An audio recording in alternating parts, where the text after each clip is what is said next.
Hey everybody, David Nagel. Welcome to the Successful Mind Podcast. We are in a world that needs something very specific, not only to change direction and make us a better society, but to make people the best that they can be. And that is boldness. Come on and give this a listen. It'll change your life.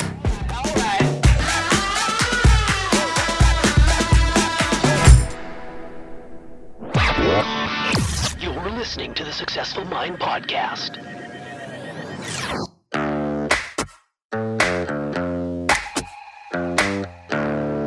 Successful people learn how to make their minds work for them. I'm David Nagel, and this is the Successful Mind Podcast.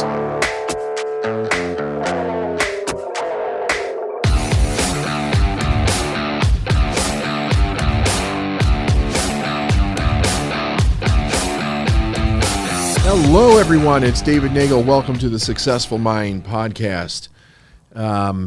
Today, by popular request, we are going to do a topic called being bold. It has been a past favorite of mine to speak on this. I've actually done a few keynote speeches on this over the years. If you're a person who is looking to have or was wondering if you could get me to come speak, there's a lot of topics that I can speak on. Just get a hold of us, and we will tell you how you can start that process going. I love speaking for people. I love helping people. So it's not always a financial commitment for you to do that. It really depends on your situation, what you're looking for, and if that's a meetup for us. Just wanted to throw that out there. Okay, being bold. I want to come from a couple of different directions on this. And one of the directions has to do with men today in this world, and not from an exclusionary standpoint of women, but I'm noticing something, and I have been for quite some time. I'm noticing people become more timid in general, and especially men. And there's just a lot of nonsense going out there when it comes to the idea of who we're supposed to be as individuals and who we're supposed to be in our respective genders, as if that makes any damn difference whatsoever to begin with, because you are whatever you are, right? So the idea of I have to be a certain way because society wants me to be a certain way is nonsense, and we're losing the boldness that is within all humanity, within people, because we're living in a world that is making people so damn insecure about everything that they do. They're afraid to stand up for something and actually be bold. So I'm going to give you some story around this, and then I'm going to give you some suggestions on what you can do here. And again, even though I do have a specific message, and I'll probably do another podcast that is specifically designed to men, I want to just kind of wave a little flag there for men to pay specific attention to this. But this goes for both men and women. All right. In around 1996, I think it was, I was working for a company just outside of Chicago, and I was doing very well for myself, but I knew that my destiny was to be in business for myself. I just knew that in my soul. I didn't know what it was or what kind of business it was or where it would be or any of that. I definitely didn't even think that I would be doing what it is that I'm doing today. So I started off, like a lot of middle-class people do, getting introduced to network marketing. And, again, this is before the internet came around and there was anything from that kind of a media perspective to get information in front of us. This was back in the day when you became a distributor for a company and you made a 101 list and you went and started talking of people of influence and seeing if you could get them to join you in a dream. And it really was a dream. I remember when I first went to my very first meeting, it was an interesting an interesting time in my life. And the reason for that is that even though I don't talk about it that much anymore, it played a significant role in me being who I am today. I don't know that I would have become or achieved what I did if it hadn't been for this decision. And here's what the decision was. I was working for this petroleum company, and there was a guy that was working there. It was a friend of mine. His name was Tom Bellino. And he came up to me, and he was also a mentor of mine. He helped me get promoted out of driving a truck and getting into management and kind of taking me into that mentorship and helping me move up in the world, becoming a better man and a leader and all of that. And he said to me that he was involved with something that he would love for me to take a look at. And I had grown up within this experience because if you're from the Midwest, you're familiar with multi-level marketing, right? If you haven't been pitched at some point in your life, you know about it, and usually the opposite side of it is don't get yourself in a situation where you're going to get pitched multi-level marketing. And that also comes from a lot of ignorance, right? I was on the latter part of that deal.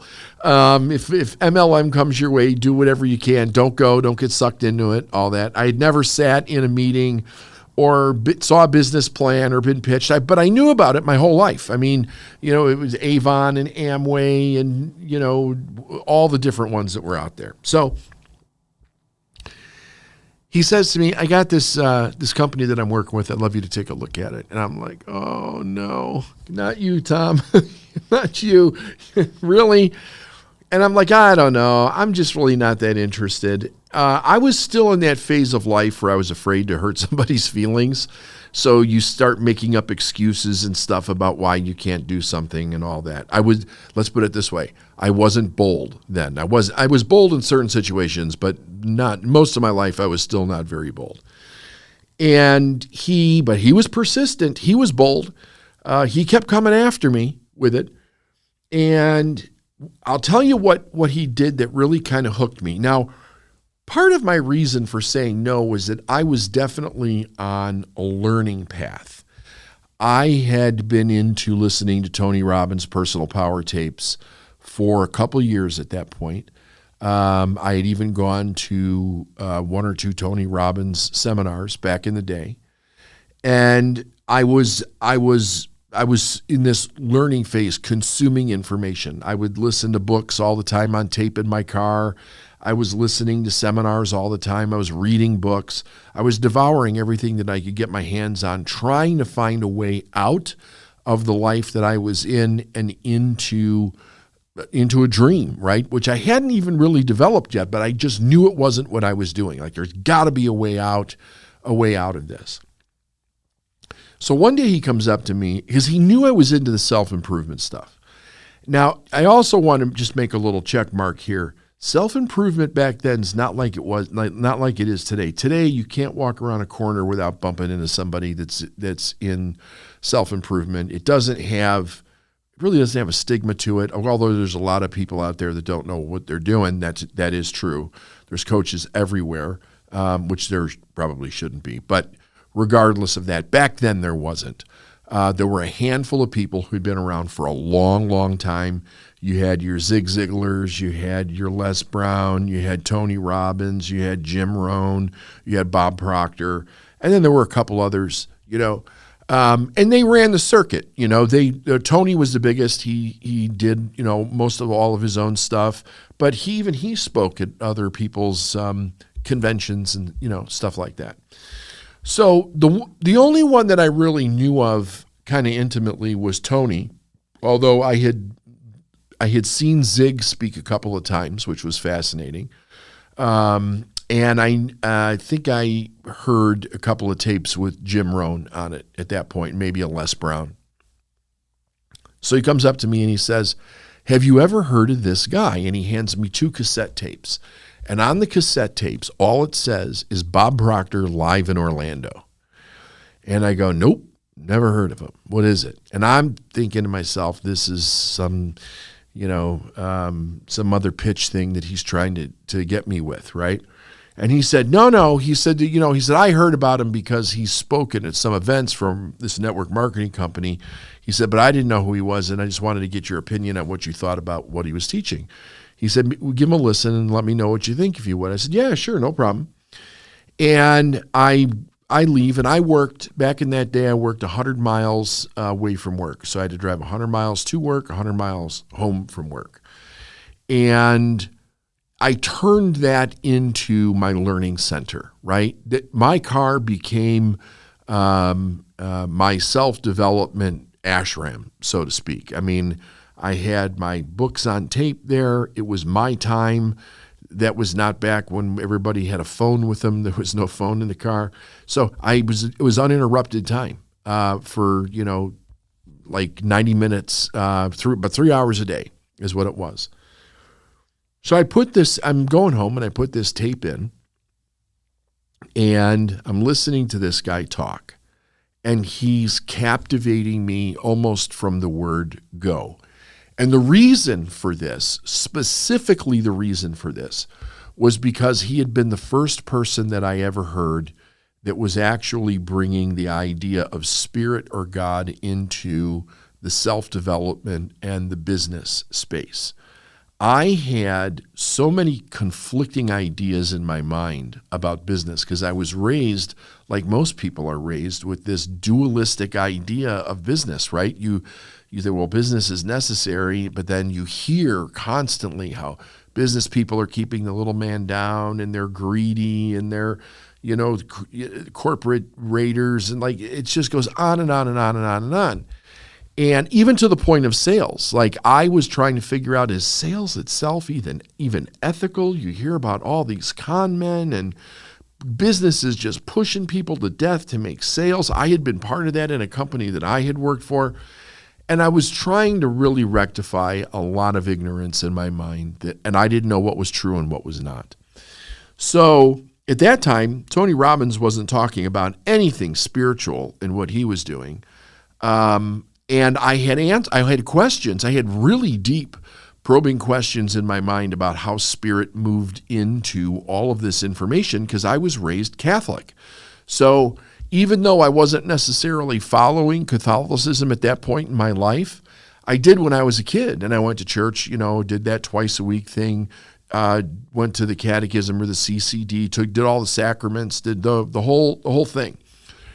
And then I started moving into a more spiritual realm of my discipline after that, but I still had all these questions. And he was talking about how spirit played a role and what spirit's role was and how it worked. And I am just riveted to what this guy is saying. And it was 2 tapes. I think it was close to 2 hours.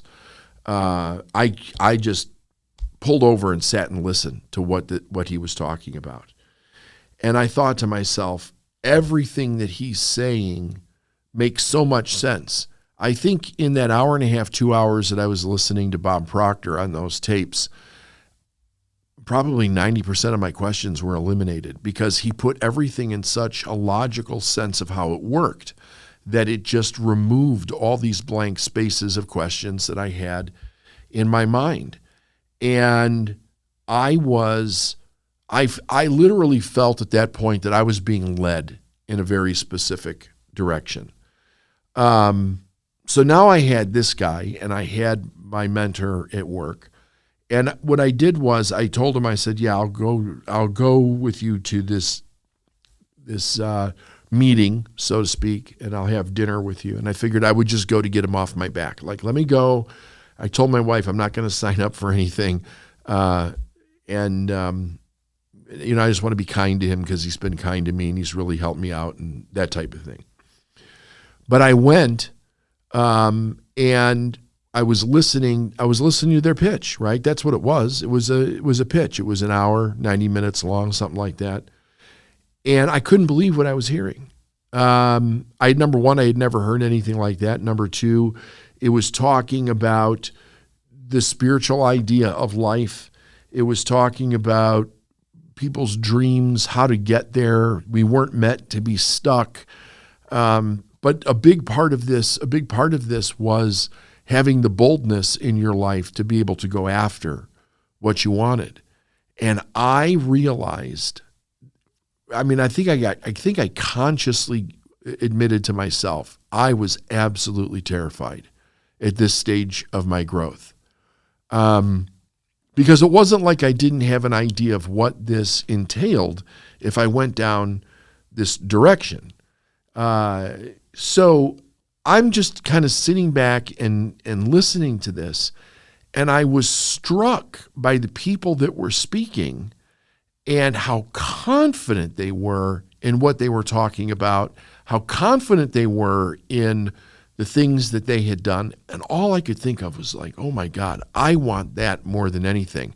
I want that confidence. I want that knowing. I want to be able to step out and have conversations with people and be able to articulate myself that well.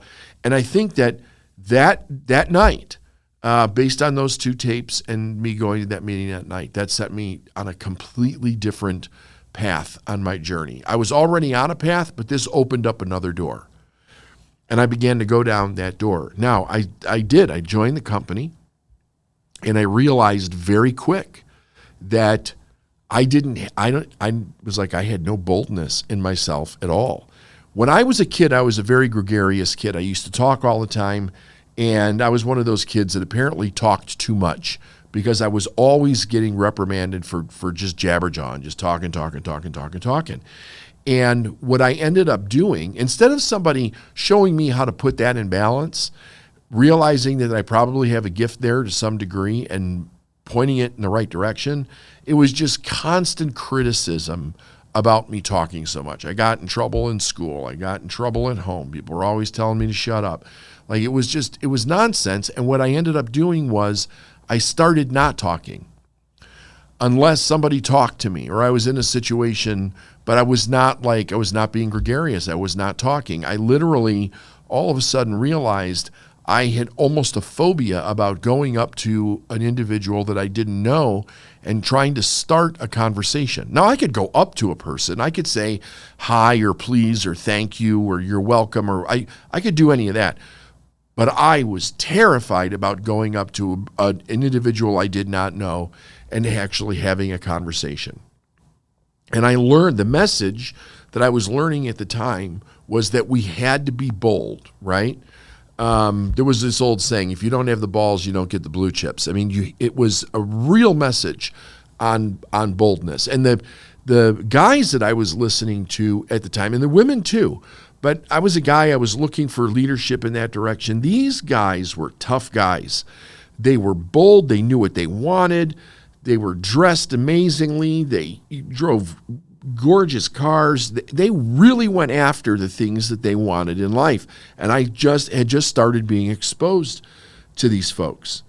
And I remember I had to sit down and make out what they called a 101 list, which was a list of 101 people that you know, whether you know directly or through acquaintance in your life. They're like, everybody knows 101 people. And I found out that was pretty darn accurate once you started thinking about your mailman and your doctor and the receptionist in this office and, you know, all extended people or whatever, family, friends. And then the idea was that you learned how to do a presentation and you went and talked to them about this business opportunity with this network marketing company. And I was excited about everything but that. And I also knew that I didn't have anything unless I could actually do that. And I didn't even realize the difference between doing it, being effective, and sucking, just totally just being terrible at it. I did not understand any of that.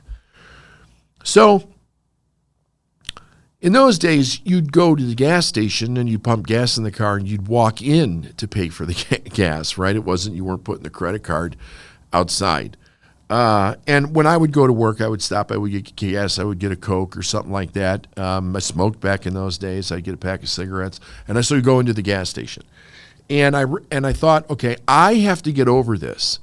I have to find the boldness in myself to begin. And so for me, and I think with everybody, it starts with a dream. Boldness is, number one, it's in every one of us. It's in every one of us. What I come to find out over a period of time is that God gave every one of us boldness, but we were talked out of it at some point in our life. When you're raised by people that have values that are kind of anti-bold, anything that you do that is bold, that it's aggressive, that is going after what you want, it gets stopped, it gets pushed down. You're actually corrected as if it's wrong to do that. And that was definitely the way that I was raised. So when I realized that I wanted something more than being afraid of my insecurity to have conversations. And then I got pissed because I thought to myself, you know something, this was actually something that I learned not to do. When I was a kid, I talked to everybody all the time. It didn't matter who they were. It didn't matter if I knew them or not. I would have conversations. And because of how I was raised, I had stopped doing that. And I thought to myself, damn it, I'm going to get this back. But it didn't go away just because I made that decision. I decided that I created my own exercise on how to change this. I had to meet with people, just like most people do, every day. Whether it was going to the gas station or going to work or going out and dealing with clients that I had from work or dealing with people that were working for me at work, whatever it was. And I thought, okay, what I'm going to do is I need to learn how to have a conversation again with somebody that I don't even know. And I made a decision that every single person that I would meet, I would do more than just say, hi, hello, how are you, nice day, right? Just the generalities that we do out of politeness when we meet a stranger. I was going to start a conversation. Not only was I going to start a conversation, but I was going to start a conversation that went into more intimate detail about their life. Not sexual, but intimate as in personal with their life, right? So I would go into a gas station and I would be paying my bill, and the person would be behind the counter. And I would say, how you doing? What's your name? How long have you lived here? Do you like doing this? Why are you working here? Is this your dream, or are you doing something on the side? And I would literally start asking question after question after question after question, and make myself stay in that situation as long as I possibly could, without obviously taking away from the person's job or keeping people from behind me from checking out or whatever, but actually pushing myself through being uncomfortable and learning how to find that boldness inside of myself again, because it was there. I just needed to bring it up, and I needed to get rid of all the insecurity that I had developed around it. And I actually needed to take authority back in my life over who I wanted to be as a man. And I also realized that a lot of that had been taken from me by various individuals as I was growing up. I'm not going to get into who they were, but various individuals had taken my masculinity and boldness away from me. They had made it wrong for me to be bold, wrong for me to be aggressive, wrong for me to go out and lead. I was taught that it was rude, that it was ignorant, that it was not polite, that we don't do that thing. And as I began to learn, one of the things that I realized was that you're not going to get anything in life if you're not bold enough to go out and ask for what you want. And then after you learn to ask for what you want, how do you become influential in getting what you want? Not manipulative, but being able to influence others, right? In order to get what you want, to live your dreams, to help other people live their dreams, to do business, to make sales, to develop friendships. It requires that you're bold to be able to do that and to stand in who you are as a person, which is something that's being totally destroyed today. I mean, not only are people crazy confused about who the hell they are, and we're tolerating this nonsense, the other thing behind this is that as a person sits by and watches this crazy time that we're going through as a people in a world, it makes people scared to death to not conform, because the whole idea is that if you don't conform, we're going to cancel your ass and you're not going to be able to function in life at all. Now, a couple of bold people have pushed back on that idea and said you could take this and stuff it and we're going to be and behave who we actually are, regardless of what you think. And they realized something, and it did help other people realize this, but not enough. We need more people to realize this. And the idea behind it is this: you cannot be canceled unless you agree to that bullshit. In other words, you have to agree to being canceled in order to be canceled, right? Being canceled is no different than any other time in history when people decided to tear you down, rip you apart, and demonize you for being different in the world. And the only way that you stop moving forward with that is if you agree with them and then you say, I can't do this because they called me names, or they accused me of this, or they said that I'm that. And then you start shutting yourself down because you're afraid of what the ramification is. Today, we got to stand up and push back that, right? We got to stand up and say, fuck off. This is the direction I'm going with my life, and this is who I am. And I don't care what you think. Because there's a whole world out there that is receptive to you being bold, for you to bring your gifts to the world, for you to bring your business to the world, for you to bring who you are as an individual, your uniqueness, the things that you're creating, how you're adding to the world as an individual. But we need bold people to be able to do it. We need people to be able to stand up and say what's right and say what's wrong and claim what they want in this life. That is the direction that will ultimately turn everything around. It's starting to turn, but more and more people need to hear the message, especially men, that they need to stand in their boldness for who they are and literally go after what it is that they want. That day that I started doing that changed everything for me, because boldness, what was required on my part to make all the decisions that need to be made to get where I am today. Without boldness, none of it would happen. I would have been afraid to leave my job. I would have been afraid to tell them that I'm leaving. I would have been afraid to go out and ask for what I want. I would have been afraid to make sales. I would have been afraid to hire people. I would have been afraid to charge people. I would have been afraid to like, I'm a speaker, I'm a coach, I'm an author. I push people for a living. I would have been afraid to push people past what's comfortable for them because that's what they're asking me to do to help them grow. I'd have been, no, they might not like me, or I might upset them, or they might get angry. It required me to step into being bold. And boldness was not something that I learned on the outside, although I will say that the mentorship that I had, the men that were examples in my life, watching them gave me the ability to be bold with giving myself permission to be able to do it, right? Because I realized that's the destiny. It is in that direction. It is about you becoming everything that you can be, and damn it, you've got to be bold to do it. So start today. Ask yourself, number one, who am I?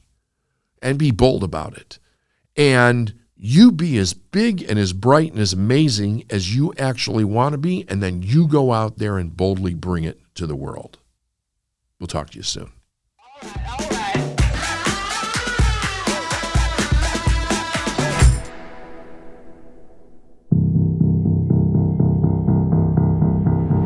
Hey everybody, David Nagel here. Thanks for listening. We talked about boldness. If you know somebody that needs this message in their life, please invite them to give this a listen. It won't cost them anything, and it could help them gain their self-respect and completely change the direction of their life. Love you guys. We'll talk to you soon.